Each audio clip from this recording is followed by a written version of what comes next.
آج ہم پڑھیں گے فلسفہ اور علم الکلام، جس کا کورس کوڈ ہے 1921 اور اس کا یونٹ نمبر 2 ہے فلسفے میں مسلمانوں کی خدمات کا جائزہ، جس میں ہم سب سے پہلے پڑھیں گے ابو یوسف یعقوب بن اسحاق الکندی، ان کے حالات اور نظریات، پھر ان کے بعد فارابی کے حالات و نظریات، اور پھر ابو علی سینا کے حالات و نظریات۔ اگر آپ میرے چینل پہ نیو ہیں تو سبسکرائب کر دیں۔ اگر میری ویڈیو آپ لوگوں کو پسند آئے تو اسے لائک بھی کر دیں تاکہ میری ہر نئے آنے والی ویڈیو سے آپ مستفید ہو سکیں۔ تو سب سے پہلے ہم ابو یوسف یعقوب بن اسحاق الکندی کے حالات پڑھتے ہیں۔ اس کی زندگی کے بہت کم حالات معلوم ہیں، بجز اس کے کہ اس کا باپ کوفہ کا گورنر تھا اور وہ خود بغداد میں تعلیم پاتا تھا، مگر یہ نہیں معلوم کہ اس نے کس اساتذہ سے تعلیم پائی۔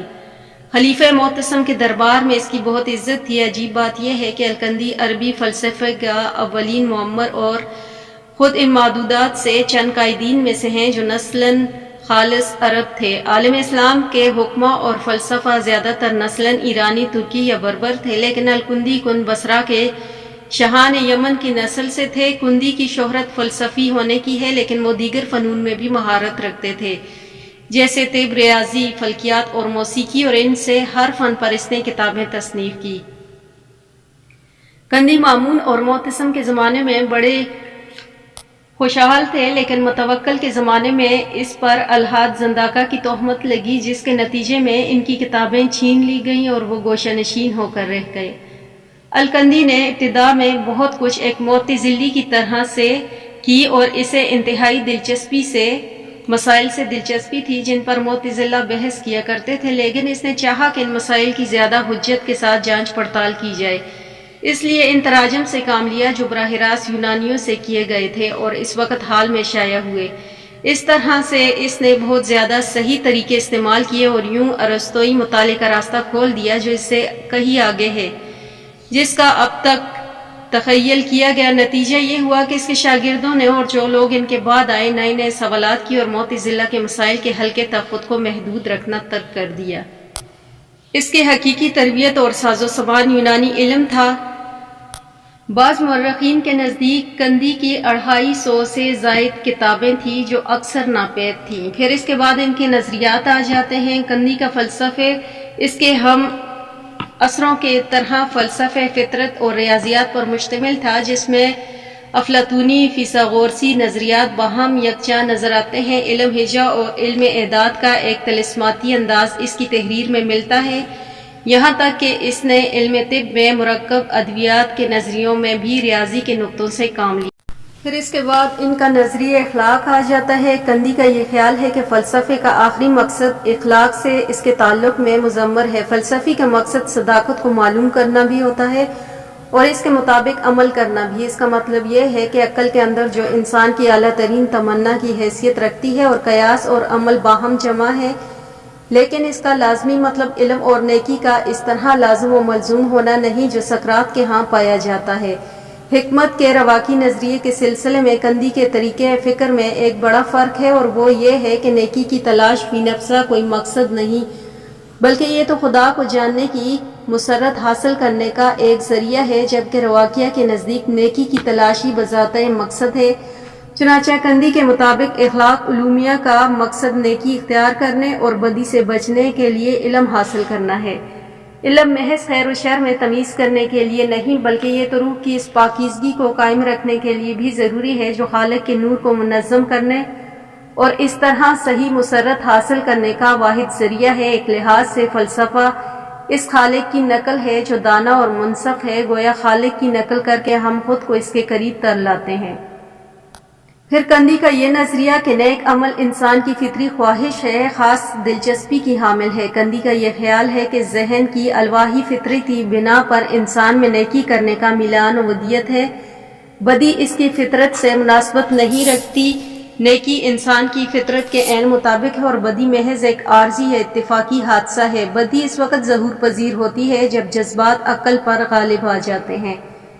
جسم انسان میں روح کے قیام کی وجہ سے جو آویزش پیدا ہوتی ہے، اس میں ہمارے احساسات کے حملوں کو روکنے میں علم ہماری مدد کرتا ہے۔ لہٰذا نیکی اس فعل کے نتیجے میں ظاہر ہوتی ہے جو انسان کی فطرت کے مطابق جہاں جذبات قابو میں رہتے ہیں تاکہ انسانی فطرت اپنی روش پر قائم رہ سکے۔ اس کے نتیجہ یہ ہے کہ نیکی اور بدی ارادی افعال ہے، اچھائی انتخاب ہے، اور ان دونوں باتوں میں یا تو ہم انسان بن جائیں گے یا جانوروں کی طرح ہو جائیں گے۔ کندی جب نیکی کی تعریف کرتا ہے تو وہ خود کو عالم دیگر کا ذکر بہت کم کرتا ہے۔ سماوی فضیلتوں کی اہمیت و اقدار میں کوئی کمی کیے بغیر انسانی فضیلتیں اس کے دل و دماغ پر محیط ہیں۔ وہ کہتا ہے کہ دنیاوی مسرتوں کے حصول کا ذریعہ ان خارجی اسباب کو زیادہ سے زیادہ کم کر دینے میں ہے جو محض رنج و غم پیدا کرتے ہیں، اور آخری مسرتوں کے حصول کا ذریعہ خدا کے جاننے اور ان کے اعمال بجا لانے میں ہے جن کے متعلق ہم جانتے ہیں کہ وہ ہمیں خدا سے قریب لاتے ہیں۔ اگر کندی کے اخلاقیات نظریات افلاطونی اور اسلامی ہیں تو اس کے تصور فضیلت کے اجزائے ترکیبی ارسطو تالیسی ہیں۔ ارسطو کے مطابق فضیلت و کردار کی ایک عادت ہے جو اعتدال و میانہ روی پر قائم رہتی ہے۔ کندی فضیلت کی تعریف لائق ستائش انسانی مزاج کے الفاظ سے کرتا ہے۔ وہ افلاطون کے 4 امہات الفضائل یعنی حکمت، شجاعت، ضبط نفس اور عدل کو اختیار کرتا ہے۔ پہلی 3 روح کو فضیلتیں ہیں، یعنی وہ خود روح کے اندر کے مربوط افعال ہیں۔ چوتھی فضیلت جسم کے باہر روح کی فضیلت ہے، جس کے بارے میں یہ کہا جا سکتا ہے کہ وحیت معاشری میں ایک فعالیت ہے، کیونکہ عدل کا تعلق انسان کے ان مربوط افعال سے ہے جنہیں وہ معاشرتی رشتوں کے دائرے میں انجام دیتا ہے۔ مزید برآں جب کندی روح کے تمام عناصر کی مربوط اور باہم دیگر فعالیت کا حوالہ دیتا ہے تو وہ عدل کی جگہ اعتدال کی اصطلاح استعمال کرتا ہے۔ رسالۃ الفلحیلۃ دفع الاحزان اخلاقیات سے متعلق کندی کی واحد مکمل تصنیف ہے جو ہم تک پہنچی ہے۔ اس کتاب کا موضوع حزن کی ماہیت، اس کے اسباب اور اس کے غیر ضروری غلبے کی انسداد کے طریقوں کے گرد گھومتا ہے۔ اس کتاب کا پہلے حصے میں کندی نظریات قائم کے ساتھ ساتھ حزن کے اسباب کی عام تشریح بھی کہتا ہے۔ وہ کہتا ہے کہ یہ ایک نفسیاتی کیفیت ہے جو ان اشیاء کی ضیاع ہونے سے پیدا ہوتی ہے جنہیں ہم دل سے عزیز رکھتے ہیں۔ کتاب کے دوسرے حصے میں کندی عملی نصیحتیں کرتا ہے۔ وہ کہتا ہے کہ حزن سے بچنے کا بہترین طریقہ یہ ہے کہ ہم اپنے گزشتہ حزن انگیز واقعات کو یاد کریں جن پر آخر ان لوگوں کو صبر آ گیا۔ دوسری عملی نصیحت اس اصول سے متعلق ہے کہ اصل امارات مادی اشیاء کا نام ہے، صحیح امارت روحانی و دولت سے حاصل ہوتی ہے، اور دراصل اسی دولت کے ضیاع ہونے پر ہمیں سب سے زیادہ افسوس ہوتا ہے۔ کندی کی ایک اور تصنیف جس میں یونانی روایات بہت نمایاں نظر آتی ہے وہ اس کے سقراطی قطعات ادبی کا مجموعہ ہے۔ کندی سقراط کی شخصیت سے متاثر ہونے والا پہلا مسلمان ہے۔ سقراط کی شخصیت اور تعلیمات کے مختلف پہلوؤں پر اس کی تصنیفات میں یونانی فلسفے کے متعلق اس کی پسندگی نمایاں ہے۔ سقراط کی شخصیت سے کندی کی دلچسپی کا باعث غالب۔ پھر اس کے بعد 2.3 ہے تصور کائنات۔ کندی کے خیالات میں کائنات خدا کی تخلیق ہے، مگر خدا اپنے تنزلات اور تعینات کی صورت میں اپنی توانائی اور قدرت کاملہ کو اس کائنات میں متعدد مابینی فعالیتوں کے واسطے سے منتقل کرتا ہے۔ ہر ایک اعلیٰ وجود ادنا وجود کی علت ہوتا ہے اور علت معلول پر اثر انداز ہوتی ہے لیکن اس معلول سے متاثر نہیں ہوتی۔ کائنات کی تمام وقوعات میں ایک علتی صورتحال کا ہمیشہ نفوذ رہتا ہے، لہٰذا علیت کا ہمارا یہی علم ہمارے لیے امکانات کا ایسا دروازہ کھول دیتا ہے ہم مستقبل کی پیشن گوئی کر لیتے ہیں۔ مثال کے طور پر ہم اجرام سماویہ کے محل وقوع کے پس منظر میں کسی ایک منفرد موجود شے جس کے بارے میں ہمیں ٹھیک ٹھاک علم ہو جائے، اس شے میں ہم ایک آئینے کی مانند ساری کائنات کی پوری خاکہ بندی کا تماشا دیکھ سکتے ہیں۔ پھر اس کے بعد ہے تصور روح اور عقل۔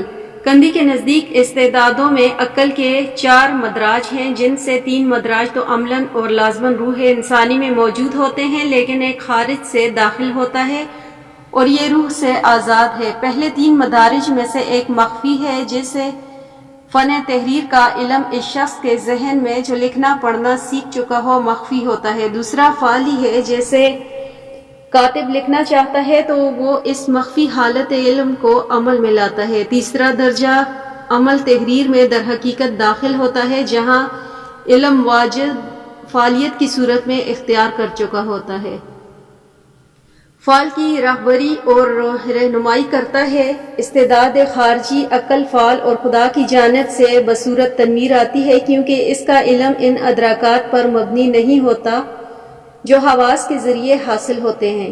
اس کے بعد وہ کہتا ہے کہ انسان میں ایک روح حیوانی ہوتی ہے جو ادنا مخلوق میں پائی جاتی ہے، لیکن اس کے علاوہ نفس ناطقہ یا روح بھی ہوتی ہے جو براہ راست خدا کی جانب سے آتی ہے اور لافانی ہے، کیونکہ یہ جسم کے تابع نہیں۔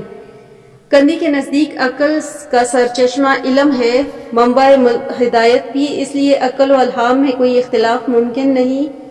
اس کا کہنا ہے کہ روح غیر فانی ہے اور یہ دنیا عقول سے دنیا اجسام میں نزول کرتی ہے اور اس بنا پر اپنی اصل وطن کی طرف لوٹ جانے کے لیے مسترب رہتی ہے۔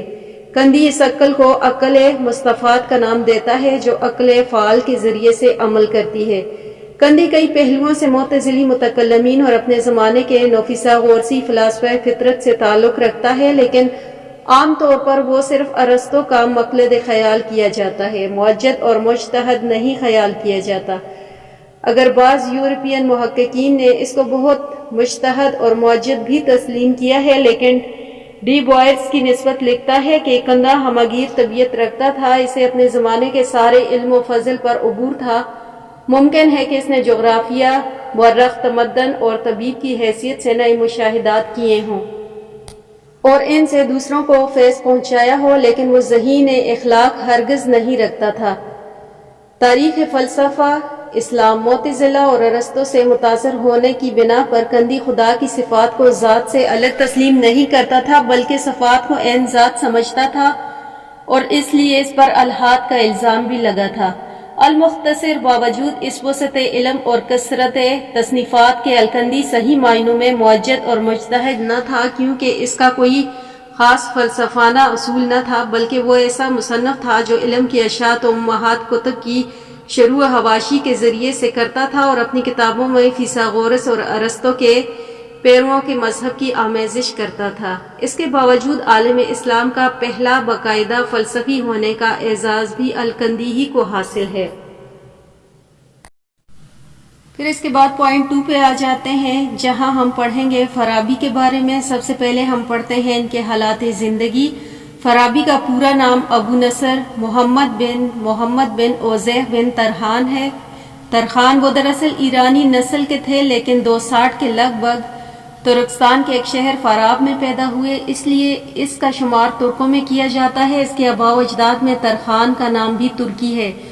آبائی پیشہ سپاگری تھا، اس کا باپ محمد فون کا سپہ سالار تھا، لیکن فارابی خاندانی پیشہ کو چھوڑ کر علوم و فنون کی طرف متوجہ ہوئے اور ابتدا میں متعدد زبانیں سیکھی۔ خود اس نے ایک موقع پر بیان کیا کہ وہ 70 زبانوں سے زیادہ کا ماہر تھا، تاہم باوجود اس زباندانی کے عرب زبان سے ناواقف تھا۔ لیکن جب اپنا وطن چھوڑ کر مختلف مقامات پر سفر کرتے ہوئے بغداد پہنچے تو عربی زبان میں کافی مہارت حاصل کر لی۔ اس کے بعد علوم عقلیہ کی طرف متوجہ ہوا اور اس کی تحریک اس طرح ہوئی کہ ایک شخص نے اس کے پاس ارسطو کی بہت سی کتابیں امانت رکھیں۔ فارابی نے ان کو دیکھا تو اس کو نہایت پسند آئی۔ اس نے بلا تواتر ان کا مطالعہ جاری رکھا، یہاں تک کہ ان کے مطالب کو اچھی طرح سمجھ لیا اور پورا فلسفی ہو گیا۔ ارسطو کے ساتھ اس کے حسن عقیدت کا یہ حال تھا کہ اس کی تصنیفات کو بار بار پڑھتا تھا اور سیر نہیں ہو پاتا تھا۔ اس نے اپنے مطالعے کے دوران روحوں پر ارسطو کی تصنیف ڈی انیما کو 200 بار اور طبیعیات کو 40 بار پڑھا۔ فارابی کے زمانے میں فلسفیانہ تعلیم کا جو سلسلہ جاری تھا، اس کی آخری کڑی متی بن یونان اور یوحنا بن ہیلان تھے۔ متی بن یونان ایک عیسائی فلسفی تھا اور ارسطو کی کتابوں کی شرح کرتا تھا۔ اس نے منطق وغیرہ میں بہت سی کتابیں لکھیں۔ بغداد اور مشرق کے دوسرے اسلامی شہروں میں علم منطق میں علماء کا اعتماد اسی کتابوں پر تھا۔ وہ بغداد میں علم منطق کی تعلیم دیتا تھا اور اس فن پر بے نظیر خیال کیا جاتا تھا۔ اس کو بعض محققین نے متی بن یونس لکھا تھا۔ شہر و عظمت کی بنا پر اس نے فن کے سینکڑوں طالب علم اس کے حلقے درس میں شریک ہوتے تھے۔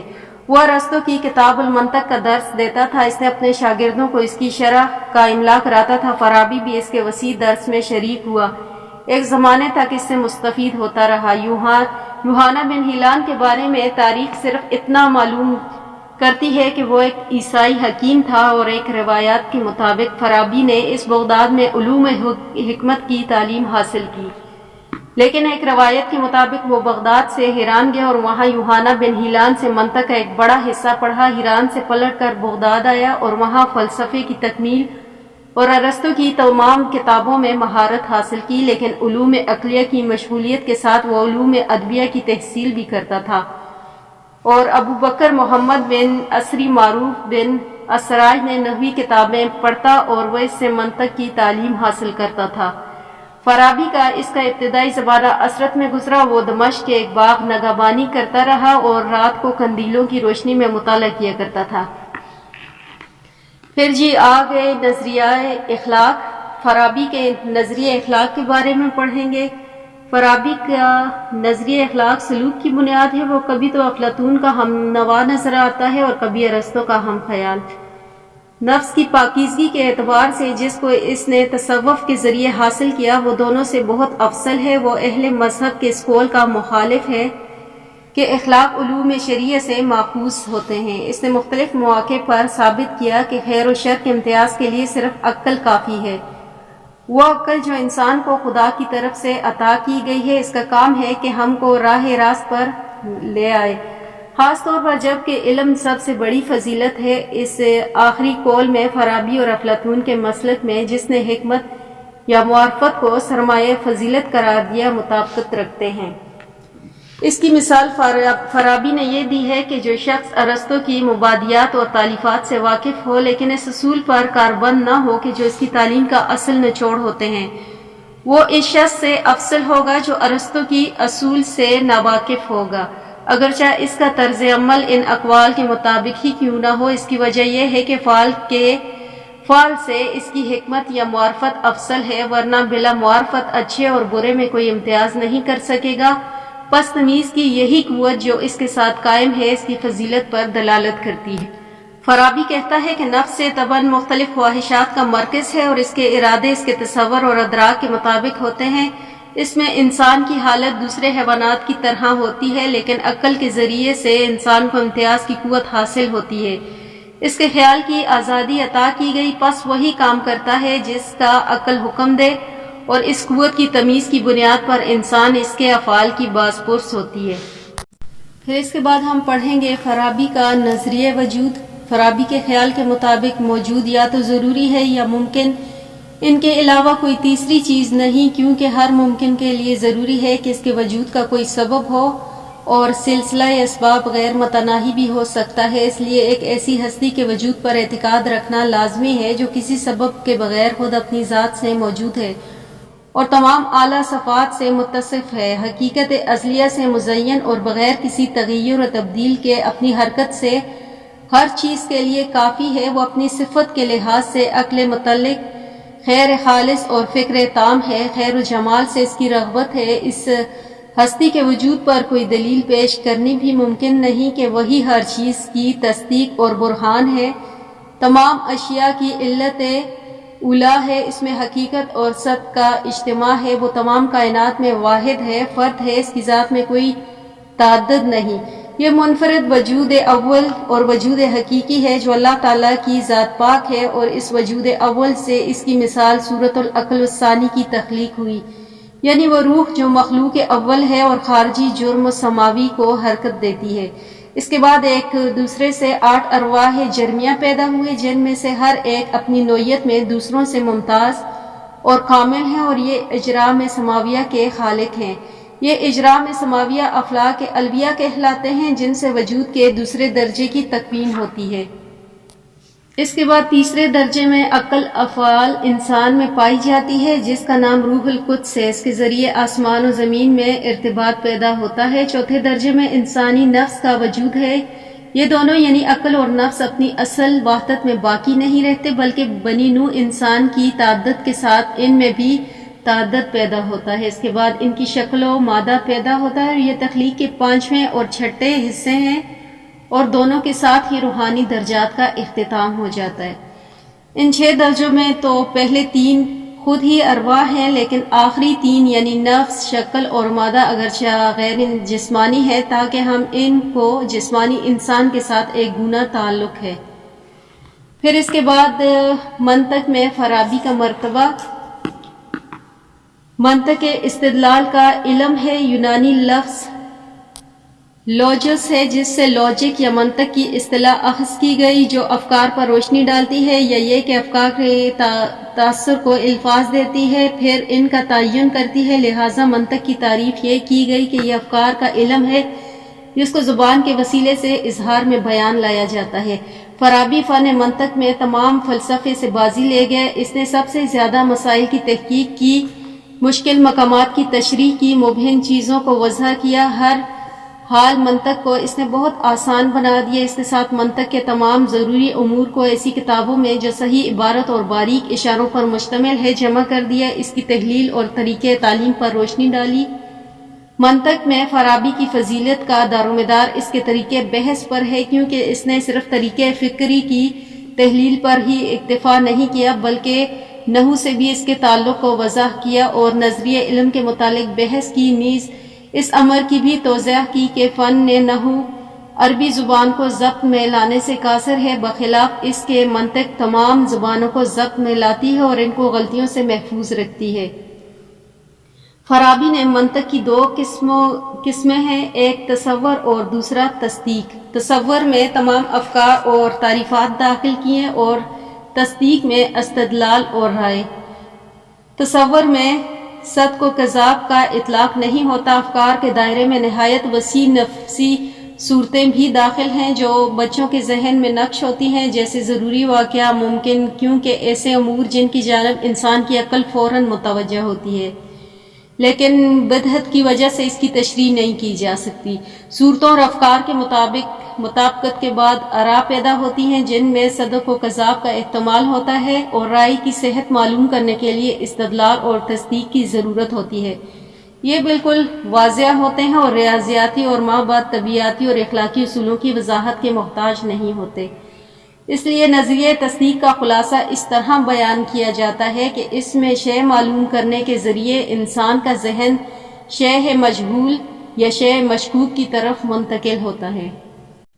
پھر اسی کا 2.4 ہے نظریہ اخلاق کی اگلی ہیڈنگ ہے حدوث و قدوم عالم کا نظریہ۔ فارابی نے الجمع بین السرائین کے نام سے ایک رسالہ لکھا جس میں ارسطو اور افلاطون کے ان مسائل میں مطابقت پیدا کی جو باہم مختلف معلوم ہوتے ہیں۔ انہی مسائل میں ایک مسئلہ عالم کی حدوث و قدم کا بھی ہے، جس کی نسبت مشہور ہے کہ ارسطو قدیم عالم کا قائل تھا، لیکن اس مسئلے کی نسبت فارابی لکھتا ہے کہ ارسطو کی نسبت خیال کیا جاتا ہے کہ اس کی رائے میں عالم قدیم اور افلاطون کی رائے میں حادث ہے، لیکن ارسطو کی نسبت اس بدگمانی کا سبب اس کا قول ہے عالم کے زمانے کی ابتدا نہیں، لیکن اس کا مطلب یہ ہے کہ عالم تدریجاً اپنے اجزاء کے ساتھ پیدا نہیں ہوتا، جیسے کہ گھر یا حیوان تدریجاً اپنے اجزاء کے ساتھ پیدا ہوتے ہیں، کیونکہ ان کے بعض اجزاء دوسرے اجزاء پر زمانے کے لحاظ سے مقدم ہیں۔ لیکن زمانہ خود آسمان کی حرکت سے پیدا ہوتا ہے، اس لیے آسمان کے پیدا ہونے کے لیے ابتدائی زمانے کا ہونا محال ہے، بلکہ اس کو خود خدا نے دفعتاً بلا زمانہ پیدا کیا اور اس کی حرکت سے زمانہ پیدا ہوا۔ فارابی آگے چل کر لکھتا ہے کہ ارسطو نے اصولجیہ دنیات پر ارسطو کی تصنیف میں ربوبیت کے متعلق کچھ بیان کیا۔ اس کو پیش نظر رکھنے کے بعد اس میں کوئی شک باقی نہیں رہ جاتا کہ وہ عالم ایجاد کے لیے خدا کے وجود کو تسلیم کرتا ہے، یعنی ہلا کو خدا نے کس چیز سے پیدا کیا۔ اس کے بعد اس کی اگلی ہیڈنگ ہے 2.4 حدوث قدم عالم کا نظریہ۔ فارابی نے الجمع بین السرائین کے نام سے ایک رسالہ لکھا جس میں ارسطو اور افلاطون کے ان مسائل میں مطابقت پیدا کی جو باہم مختلف معلوم ہوتے ہیں۔ انہی مسائل میں ایک مسئلہ عالم کی حدوث و قدوم کا بھی ہے، جس کی نسبت مشہور ہے کہ ارسطو قدم عالم کا قائل تھا۔ پھر اس کے بعد پوائنٹ 2.5 ہے نبوت اور نبوت کے اجزاء و لوازم کے متعلق فارابی اپنے رسالوں میں متفرق طور پر بہت کچھ لکھا، اور اس کے بعد نبوت کے متعلق فلسفے نے جو کچھ لکھا اس کے ماخذ فارابی کا یہی رسالے ہیں۔ اس نے ارسطو کے شاگرد زینون کبیر کے ایک رسالے کی شرح کی ہے جو گویا ایک مذہبی رسالہ ہے۔ اس میں ایک موقع پر لکھتا ہے کہ پیغمبر کا نفس قدسی اپنی نشوونما کے آغاز میں فیض کو دفن قبول کرتا ہے۔ ترتیب قیاسی کا محتاج نہیں ہوتا، لیکن جو نفس قدسی نہیں ہوتا وہ ظاہر علوم کو بلاواسطہ اور مخفی علوم کو قیاس کے ذریعے حاصل کرتا ہے۔ پیغمبر سنت اور شریعت کو وضع کرتا ہے اور امت کو ترغیب و ترہیب دلاتا ہے، اور اس کی یہ بات بتاتا ہے کہ اس کا ایک خدا ہے، اچھے کاموں پر ثواب اور برے کاموں پر عذاب دیتا ہے، اور ان کو ان باتوں کی تکلیف نہیں دیتا جس کو وہ برداشت نہ کر سکیں۔ عالم کا یہ درجہ ہے کہ جہاں ہر شخص نہیں پہنچ سکتا۔ میرا استاد ارسطو اپنے استاد افلاطون سے نقل کرتا ہے کہ معرفت کی چوٹی تک ہر پرندہ نہیں اڑ سکتا، اور بصیرت کے پردے کو ہر شخص نہیں اٹھا سکتا۔ معجزات کے بارے میں فارابی اپنے ایک رسالے میں لکھتا ہے کہ نبوت کی روح قوت قدسیہ سے ممتاز ہوتی ہے۔ اس طرح عالم خلق اصغر تمہاری روح کا متی ہوتا ہے، اس طرح عالم خلق اکبر پیغمبر کی روح کا متی اور فرما بردار ہوتا ہے۔ اس لیے اس سے ایسے معجزات صادر ہوتے ہیں جو جبلت اور عادت کے مخالفت ہوتے ہیں۔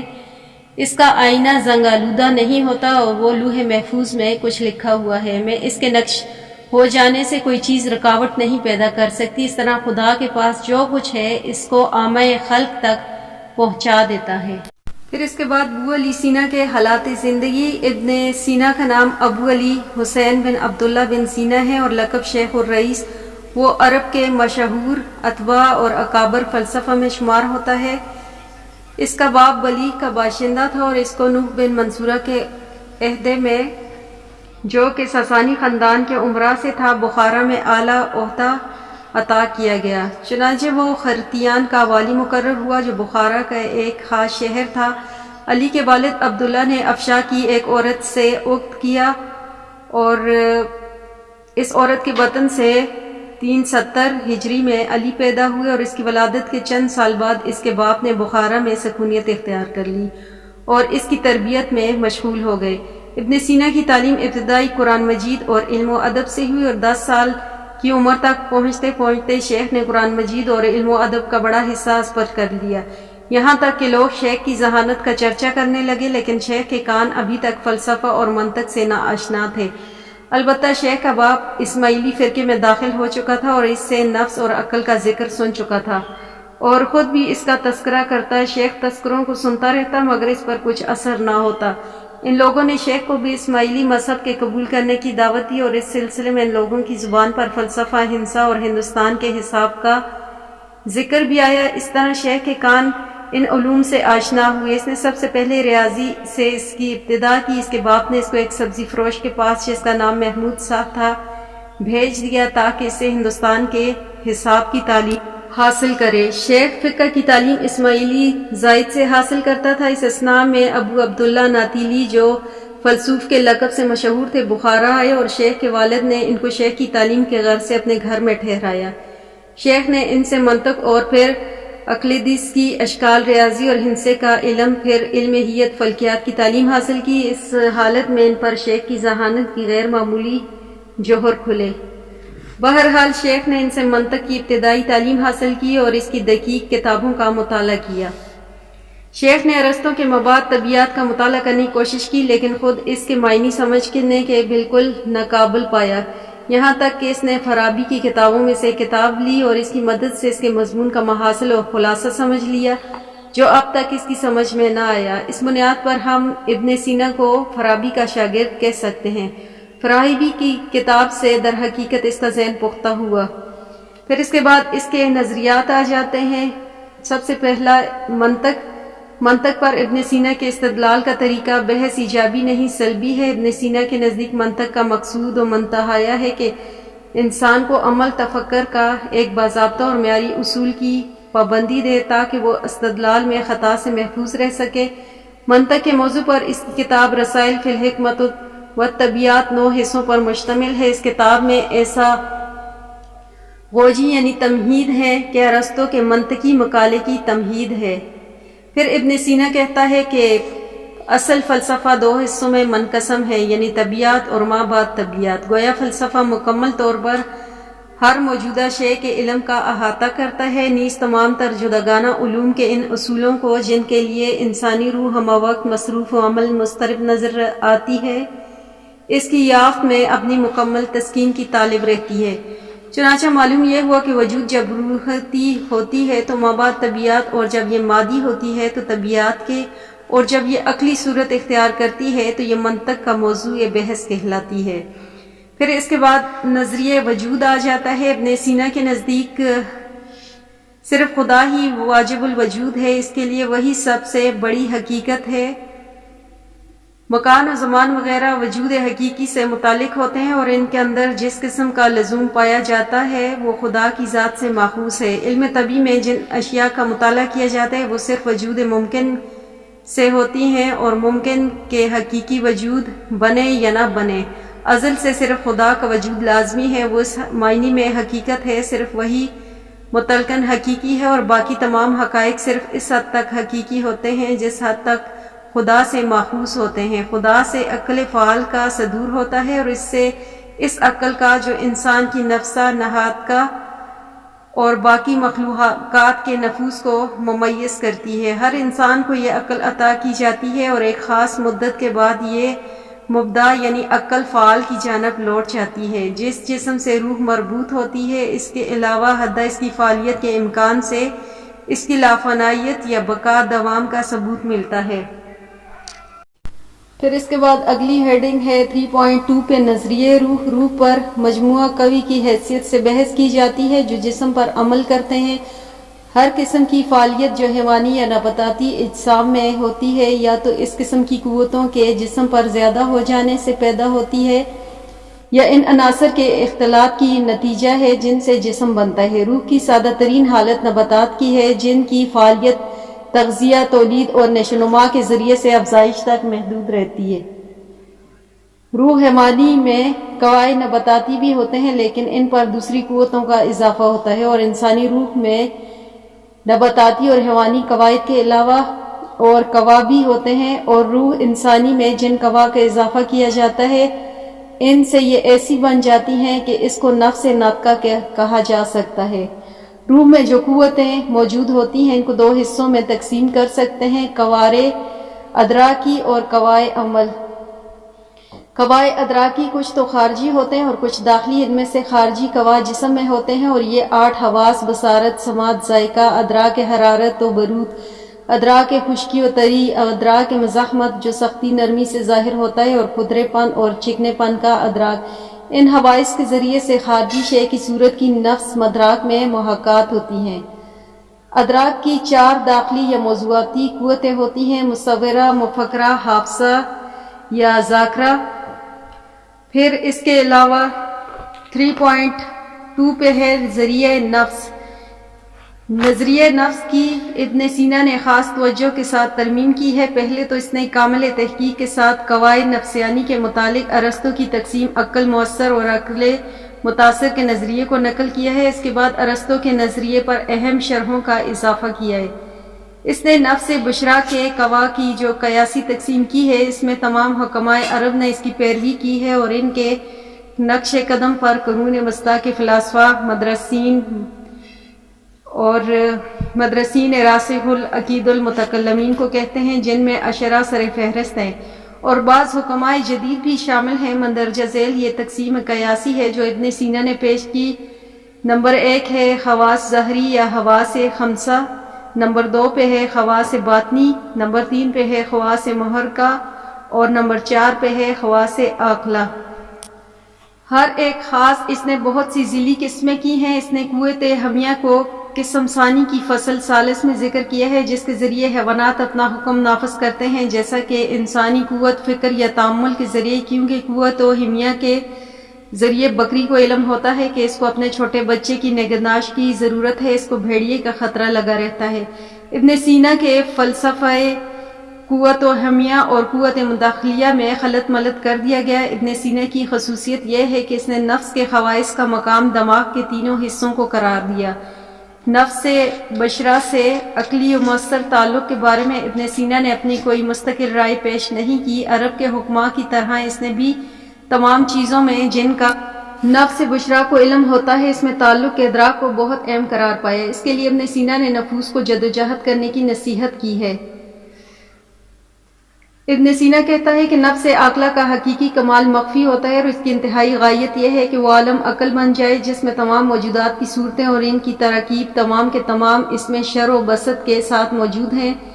اس طرح نفس مجموعی حیثیت سے عالم عقل کی مماثل ہو جائے اور اس کو کامل اشیاء جیسے جمال کامل، خیر کامل اور مجدد کامل کا عرفان ہو جائے اور ان سے متصل ہو جائے، لیکن جب تک ہم اس عالم عرضی اور ان اجسام میں مقید ہیں ہم اس سعادت سے واقف نہیں ہو سکتے، کیونکہ ہم کو مختلف خواہشات گھیرے ہوئے ہیں، اور جب تک ہم خواہشات نفسانی اور گو نگو فتنوں سے نجات حاصل نہ کر لیں ہم اس سعادت کاملہ کے متعلق نہ بحث کر سکتے اور نہ ہی ہم کو یہ علم ہو سکتا ہے کہ ہم اس کی تحصیل پر قادر ہیں۔ البتہ نفس علائش سے پاک ہونے کی صورت میں ہم کو نفس میں ایسی سعادت کا کچھ تخیل ہو سکتا ہے بشرط کہ شکوک رفع ہو جائیں اور ہماری بصیرت روشن ہو جائے۔ اس سے ظاہر ہوتا ہے کہ انسان اس دنیا سے نجات حاصل نہیں کر سکتا جب تک کہ عالم عقلی سے اس کا تعلق پیدا نہ ہو جائے، اس کا اشتیاق اس کو اپنی جانب نہ کھینچ لے، اس کی ماورا پر توجہ کرنے سے نہ روکے۔ اس قسم کی سعادت فضائل اور کمالات کے اکتساب کے بغیر حاصل نہیں ہو سکتی۔ دوسرے مقام پر ابن سینا کہتا ہے کہ بعض ایسے صاحب طبیعت پاکیزہ اشخاص پائے جاتے ہیں جن کے نفوس طہارت اور عالم عقلی کے قوانین سے تعلق کی وجہ سے ایک ایسی قوت حاصل کر لیتے ہیں جس کے ذریعے وہ الہام کو اخذ کرتے ہیں اور عقل کی جانب سے مختلف حیثیتوں سے ان پر وحی ہوتی ہے، اور ان کے علاوہ بعض ایسے بھی ہیں جن کو عقل مؤثر سے متصل ہونے کے لیے درس دینے کی ضرورت نہیں، کیونکہ وہ بغیر واسطے کے ہر چیز کو جانتے ہیں۔ یہ صاحب عقل مقدس ہے اور یہ وہ عقل برتر ہے جس سے ہر بشر کا فیضیاب ہونا ممکن نہیں۔ رئیس کے اس قول کے نتیجے یہ نکلتا ہے کہ اصحاب عقل سے اس کے مراد انبیاء اکرام ہیں جو وحی ربانی سے فیضیاب ہوتے ہیں، جب تک کہ اس کو اس بات کا اعتراف ہے کہ نفس بشرہ اور عقلی اول میں ایک طبی علاقہ پایا جاتا ہے اور انسان کو عقل مکتب سے اس درس حاصل کرنے کی دائمی ضرورت نہیں۔ اس وقت تک نبی کا امکان اس کے قول سے لازم نہیں آتا۔ تو اس کے ساتھ ہی ہمارا یونٹ نمبر 2 جو ہے وہ اختتام پذیر ہوتا ہے۔ تو ملتے ہیں ہم اپنے نیکسٹ یونٹ 3 کے ساتھ نیکسٹ ویڈیو میں۔